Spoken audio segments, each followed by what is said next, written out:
Si tu as lancé ce podcast, c'est probablement parce que tu te demandes si ton bébé dort normalement. Peut-être qu'il se réveille beaucoup, peut-être que les siestes sont imprévisibles ou que les endormissements sont très longs. Ou peut-être tout simplement que tu as ce doute qui te colle un peu à la peau. Est-ce que c'est normal ou est-ce que j'ai mal fait quelque chose? Et je veux commencer cet épisode de podcast avec quelque chose de très important. Avant de parler de méthode, d'ajustement, de routine, de fenêtre d'éveil, de quoi faire, on va remettre les bases. Parce que très souvent, le problème, c'est pas le sommeil du bébé, c'est les attentes qu'on a posées dessus. Et c'est ce qu'on entend un peu partout d'ailleurs. À son âge, il devrait faire ses nuits, si tu réponds la nuit, tu encourages les réveils, il a pris de mauvaises habitudes par ta faute, il faut le fatiguer pour qu'il dorme, il manipule. Si tu continues comme ça, il ne sera jamais autonome. Et toi, quand tu entends ça, tu vas forcément te comparer, douter, et tu risques de finir par croire qu'il y a un bug chez ton bébé, ou même chez toi, alors que c'est pas du tout le cas. Donc ce qu'on va faire dans cet épisode de podcast, c'est qu'on va tout déconstruire ensemble, calmement, en posant une base physiologique solide, mais sans jargon et sans jugement, je te rassure tout de suite. La base de tout cet épisode repose sur une seule chose. Un bébé qui se réveille, ce n'est pas un bébé qui dort mal, c'est un bébé qui dort tout simplement comme un bébé. Dans cette première partie, je voudrais qu'on aborde les réveils, pourquoi ils existent et pourquoi finalement ils sont une bonne chose. Un bébé ne peut pas dormir comme un adulte parce que son sommeil est immature, tout son système l'est. Quand il naît, il n'est pas terminé. Même s'il a passé 9 mois dans le ventre de sa maman, quand il naît, c'est un des mammifères les plus immatures et il a énormément besoin de son parent, de l'adulte qui s'occupe de lui pour l'aider à continuer de se développer sainement. Donc il va passer par des cycles qui sont beaucoup plus courts que ceux des plus grands, des adultes, et ces cycles sont composés de deux manières. Il y a le sommeil actif et c'est dans ce sommeil-là qu'il va passer le plus de temps au départ. C'est une phase du sommeil dans laquelle il va beaucoup bouger, faire des grimaces, grogner, respirer fort, faire des bruits, parfois respirer de manière irrégulière, ce qui peut nous alerter un peu, nous faire un peu paniquer. Mais ce sont des choses tout à fait normales. Et en fait, entre chaque cycle, il y a ce qu'on appelle des micro-réveils. Et ces micro-réveils, ils ont une fonction. Déjà, ils sont protecteurs, mais en plus, ils servent à vérifier que tout va bien. La température, la respiration, la sécurité, la présence, une faim éventuelle, un inconfort éventuel. Et chez les adultes, on les retrouve aussi, ces micro-réveils. On se réveille, on se retourne, on se rendort et on n'en a même plus conscience puisqu'on a appris à se rendormir instantanément. Alors qu'un bébé, lui, il n'a pas encore la capacité neurologique de se rendormir seul, surtout s'il y a quelque chose qui ne va pas. Donc parfois, il va appeler.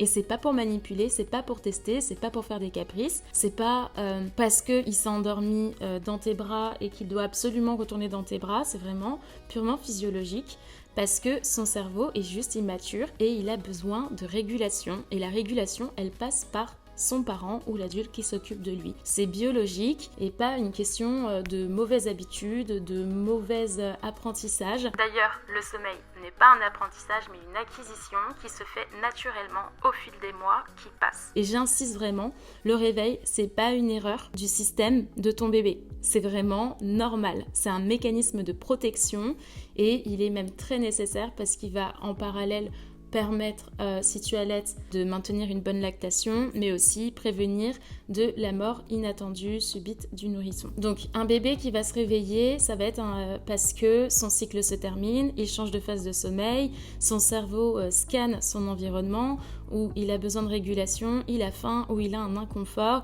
où la pression de sommeil n'est pas assez forte. Il y a vraiment plein de facteurs qui peuvent causer le réveil, mais on va explorer tout ça tout au long du parcours de ce programme Easy Dream que je mets à ta disposition gratuitement parce que pour moi, l'information devrait toujours être gratuite. Donc déjà, on va respirer un grand coup parce que ça veut dire que beaucoup de ce que tu vis est sûrement normal et non pathologique ou demandant un énorme changement de ce que tu as mis en place. C'est profondément adapté simplement à la maturité de ton bébé. À présent, dans cette deuxième partie du podcast, je voudrais qu'on aborde le fait de faire ses nuits, ce que ça veut dire vraiment, qu'est-ce que ça sous-entend. Je pense honnêtement que c'est probablement l'expression la plus anxiogène qu'on peut entendre dans la parentalité, un truc que tout le monde pose. Alors, il fait ses nuits ?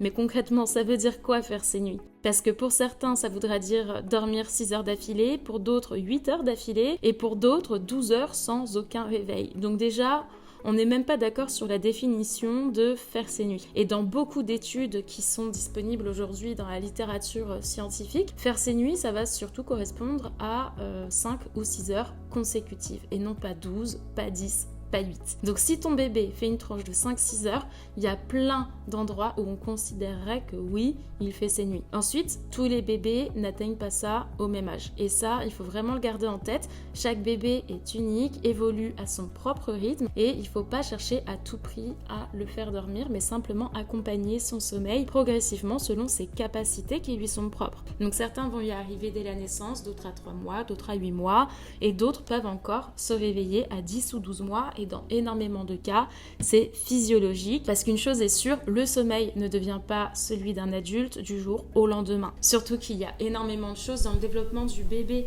qui vont venir perturber le sommeil.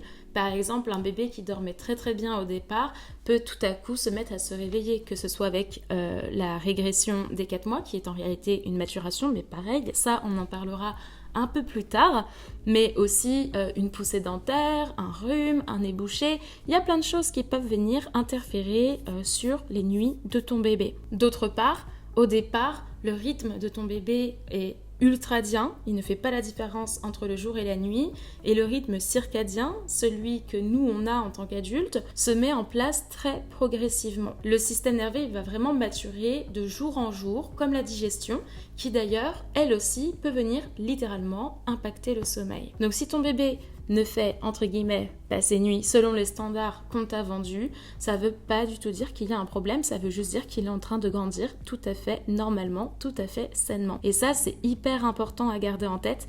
Un réveil nocturne n'est pas un truc à automatiquement vouloir corriger à tout prix, parce que la vraie question, c'est pas est-ce qu'il se réveille, c'est comment est-ce qu'il vit ses réveils, dans quel état il est, comment moi je les vis, et réussir à identifier finalement la raison du réveil pour pouvoir y répondre au mieux. Parce que parfois le bébé il va très très bien et c'est le parent qui est à bout.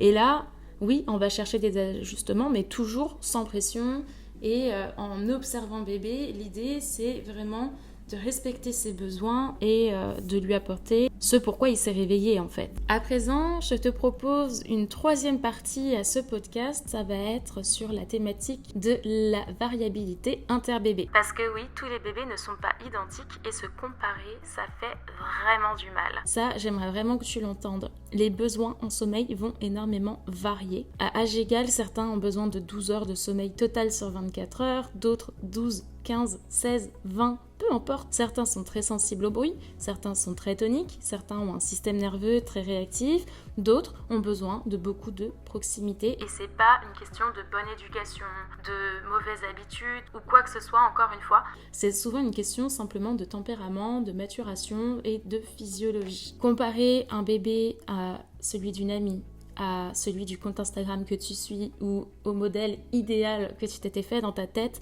c'est souvent le meilleur moyen de se mettre une pression inutile et de culpabiliser et surtout de remettre en question ses compétences parentales. Et c'est vraiment dommage parce que la comparaison, ça détruit plus qu'autre chose. L'idée, c'est vraiment de garder en seul point de comparaison ton bébé, comment il fonctionne de jour en jour. Entre 4 et 6 mois par exemple, des siestes de 30-45 minutes peuvent être physiologiques sans être un problème. S'il se réveille sans enchaîner plusieurs cycles, ce qui va compter, c'est surtout comment est-ce qu'il est, etc. Donc, ça va devenir un problème vraiment que si l'état émotionnel se dégrade, si ton bébé est constamment épuisé, si les journées deviennent explosives et si toi, tu n'en peux plus. Donc la clé, vraiment, toujours, c'est l'observation du bébé et pas uniquement la durée, les tableaux de moyenne, etc. qui sont justement que des moyennes. Comparer de bébés, c'est souvent comparer deux systèmes nerveux qui sont complètement différents et finalement, c'est contre-productif. Le quatrième point, et donc la quatrième partie de ce podcast, se centre sur le fait que le sommeil n'est pas linéaire et que non, tu n'as rien mal fait, encore une fois. Ça, c'est vraiment le problème le plus important à mettre en évidence, c'est que beaucoup de parents vont imaginer que s'ils ajustent, que ça s'améliore, ça va rester stable pour tout le reste du temps. Alors qu'en réalité, le sommeil, il va évoluer par vagues. Donc on va avoir des améliorations, des désorganisations, des stabilisations, des nouvelles phases sensibles, des nouveaux paliers, des moments où bébé dort plus du tout. Mais c'est normal et ça fait partie du développement du sommeil de ton enfant parce que son cerveau change en continu. Entre 0 et 12 mois, il va traverser plein de choses. Développement moteur, acquisition, angoisse de séparation, permanence de l'objet, pic de croissance, maladies fréquentes et à chaque acquisition, à chaque maturation, le sommeil peut se désorganiser temporairement. Ça ne veut pas dire qu'il régresse, c'est simplement une réorganisation et ça veut dire que tu peux avoir 3 semaines où tout roule, puis une semaine où ça se réveille beaucoup plus, où c'est beaucoup plus compliqué, où il y a beaucoup de pleurs, où ton bébé a énormément besoin des bras, de co-réguler. Et ça ne veut pas dire que tu as mal fait quelque chose, c'est pas qu'il y a un problème, c'est simplement que son développement est en train de continuer tout à fait normalement. Et là, nuance importante, un vrai dérèglement, c'est plutôt quand quelque chose est constant, que ça se reproduit et est présent sur plusieurs jours, plusieurs semaines, sans qu'on trouve vraiment une cause identifiable. Alors que les fluctuations qui sont normales, ça va plutôt être lié à un contexte, comme par exemple un déménagement, l'arrivée d'un bébé, d'un deuxième enfant, comme par exemple la reprise du travail, le sevrage de la tétine, le sevrage de l'allaitement, l'acquisition de la marche, etc. Et c'est temporaire et ça arrive de manière irrégulière. Et ça change tout dans la façon dont on va réagir. Le 5e point que je voulais aborder, c'est les énormes mythes qui circulent sur le sommeil de bébé. Et dans cette 5e partie, donc, on va déconstruire les idées reçues parce que il est important, avant d'entamer la suite de cette petite balade sur le sommeil de bébé, de déposer une bonne fois pour toutes ces idées reçues dans une boîte, de la fermer et de l'envoyer aux ordures. Le premier mythe que je voudrais déconstruire, c'est le fait que ton bébé te manipule. Un nourrisson, un bébé, n'est pas en capacité cognitive de manipuler. Il est incapable de se dire « Tiens, si je pleure, je vais embêter mes parents » ou « Si je pleure, ils vont pouvoir me prendre dans leurs bras ». Il est simplement en train de communiquer un besoin, même si ce besoin, c'est simplement de la proximité, un besoin de contenance, d'être dans les bras. C'est pas jamais un caprice, c'est un besoin qui est biologique. Un bébé qui pleure, c'est un bébé qui communique. Parce qu'au départ, c'est son seul langage. J'en parle d'ailleurs plus amplement dans mon podcast sur les pleurs du bébé, que je t'invite à aller voir si tu veux en savoir plus. Et c'est vraiment, je pense, très très important de garder cette information en tête. Le bébé est en incapacité de manipuler, c'est scientifiquement démontré. Le 2e mythe, c'est le fait que si on répond la nuit, qu'on répond à chaque fois qu'il se réveille, on va encourager les réveils nocturnes. Ça, c'est un grand non. Répondre, ça ne crée pas des réveils, ça va plutôt créer de la sécurité et donc encourager plus tard une meilleure autonomie au sommeil. Et surtout, l'absence de réponse n'accélère absolument pas la maturation cérébrale, mais vraiment pas, et ça il faut vraiment le savoir, c'est la régulation, c'est le fait d'être présent, de répondre convenablement aux besoins de son bébé, qui passe notamment par les réveils, par les pleurs, par les signaux que son corps envoie, et ça ne fabrique jamais un problème, au contraire. Favoriser une sécurité intérieure, ça va à terme aider à ce que bébé enchaîne correctement ses cycles, bien sûr en corrélation avec sa maturation du cerveau, de son sommeil au fur et à mesure du temps qui passe. Le 3e mythe, c'est le fait que bébé aurait pris de mauvaises habitudes, par exemple quand il s'endort au sein, dans les bras, en bercement, avec la tétine, voilà. Tout ça, c'est pas vrai. Un bébé s'endort simplement là où il se sent en sécurité. S'il a besoin du sein, s'il a besoin des bras, s'il a besoin des bercements, ce ne sont absolument pas des mauvaises habitudes, mais des stratégies de régulation. Et ça, c'est vraiment exactement ce dont ton bébé a besoin. Tu fais exactement ce qu'il faut. Après, est-ce que certaines associations peuvent devenir fatigantes pour le parent ? Oui, c'est sûr. Mais ce ne sont en aucun cas des erreurs, ce sont simplement des étapes normales du sommeil de ton bébé et on peut les faire évoluer en douceur selon son âge, ses capacités et les besoins du parent, que ce soit en termes de fatigue, d'émotionnel. Le 4e mythe, il faut fatiguer le bébé pour qu'il puisse bien dormir. Ça, c'est très répandu et en réalité, un bébé qui est trop fatigué, un bébé qui est trop stimulé, c'est un bébé qui ne va pas du tout réussir à bien dormir. Ça peut au contraire amener à une lutte contre le sommeil, des endormissements longs et difficiles, mais aussi favoriser les réveils nocturnes. Donc en fait, c'est très contre-productif de faire ça. On va avoir une nuit fragmentée, des réveils précoces, de l'agitation. Vraiment, c'est pas du tout la bonne clé de l'épuiser. La clé, c'est plutôt le timing, de stimuler en juste dose, de faire un apaisement progressif, de bien avoir des fenêtres d'éveil adaptées, etc. Mais certainement pas de le fatiguer. Mais ça aussi, pour chacun des mythes dont je te parle là, on a la possibilité plus tard dans le parcours que je te propose avec Easy Dream de entrer dans les détails et de voir beaucoup plus de choses en fait qui permettront de mettre à plat tout ça et de savoir quels sont les vrais piliers à utiliser pour éviter de surstimuler bébé, de le fatiguer à outrance, etc. Le mythe suivant, c'est à son âge, il devrait dormir toute la nuit. Il devrait, selon qui? C'est ça la question déjà. Il n'y a pas d'âge universel. Certains bébés vont dormir longtemps très tôt, d'autres ont besoin de plus de temps, comme on le disait tout à l'heure. Donc la vraie question, c'est pas pourquoi il ne dort pas comme les autres, c'est plutôt est-ce que son fonctionnement correspond à sa physiologie, à son tempérament, à son développement et surtout à ce dont il a besoin, lui, en tant que ce bébé-là et pas celui de quelqu'un d'autre. S'il y a un déséquilibre, on va le chercher avec méthode, mais jamais avec pression et jamais avec envie de le forcer à faire ses nuits directement dès le retour de la maternité, dès qu'il a 3 mois, dès qu'on reprend le travail. Dans tous les cas, c'est pas possible de forcer la maturation du sommeil, encore une fois. Et une autre chose, un autre mythe qu'il faut déconstruire, c'est que si rien ne fonctionne, il faut tout changer. En fait, il y a un truc que beaucoup de parents vont faire et que je comprends totalement et qui est tout à fait logique et normal, c'est que quand on voit qu'il y a des trucs qui fonctionnent pas, en fait, on va vouloir tout changer constamment. Sauf que si on fait ça, on empêche le cerveau de s'adapter. Le progrès, il va se mesurer plutôt sur 7 à 10 jours. Et en fait, si on change tous les 2 jours tout, le rituel, l'heure, le machin, le truc, en fait, on va pas réussir à avoir de bonnes nuits, de bonnes siestes et bons endormissements parce que le cerveau ne sait pas sur quel pied danser en fait. À présent, je te propose d'entrer dans la 6e partie de ce podcast, c'est tout ce qui va venir saboter les progrès. En réalité, je vais te dire ça avec quand même beaucoup de douceur, mais les erreurs, elles sont très fréquentes, mais surtout, elles sont hyper compréhensibles.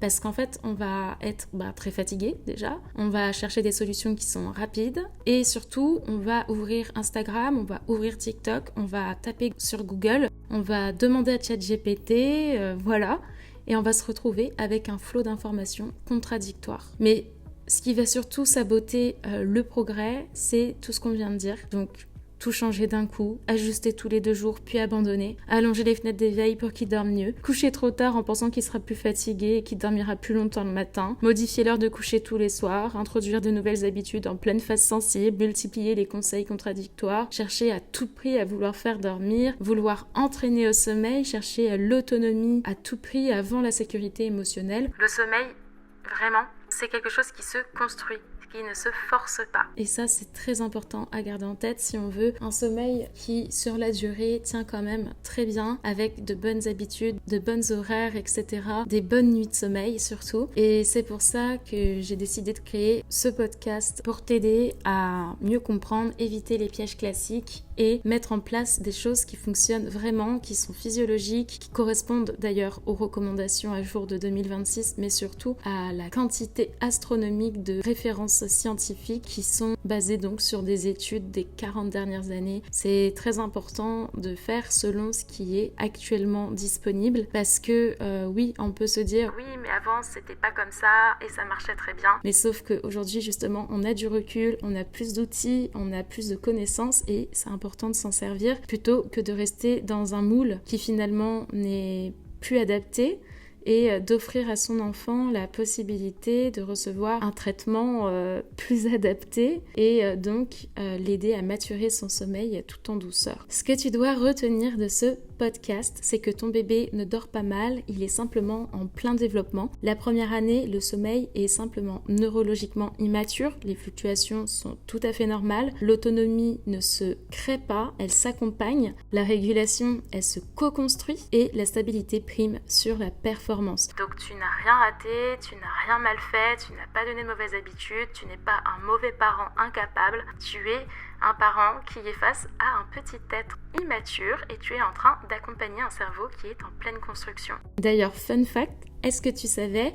que chaque seconde, pendant la première année, ton bébé construit plus d'1 million de connexions neuronales? C'est énorme. Et ton accompagnement tout doux, adapté, permet que ces connexions se fassent de manière saine et durable. Et tout ce que je souhaite que tu retiennes, que je viens de t'expliciter, ça va totalement changer la manière d'aborder les choses et tu vas le voir dans la suite de cette balade audio et vidéo puisqu'on va faire un mélange des formats pour que ce soit plus accessible. Et maintenant que toutes les bases ont été posées, je te propose d'aller au module suivant où on va comprendre la biologie du sommeil de manière très simple et très claire, sans jargon, parce que quand on comprend ce qui se passe dans le cerveau, la peur elle diminue et surtout l'accompagnement devient beaucoup plus serein. Je te dis à tout de suite dans le module 2.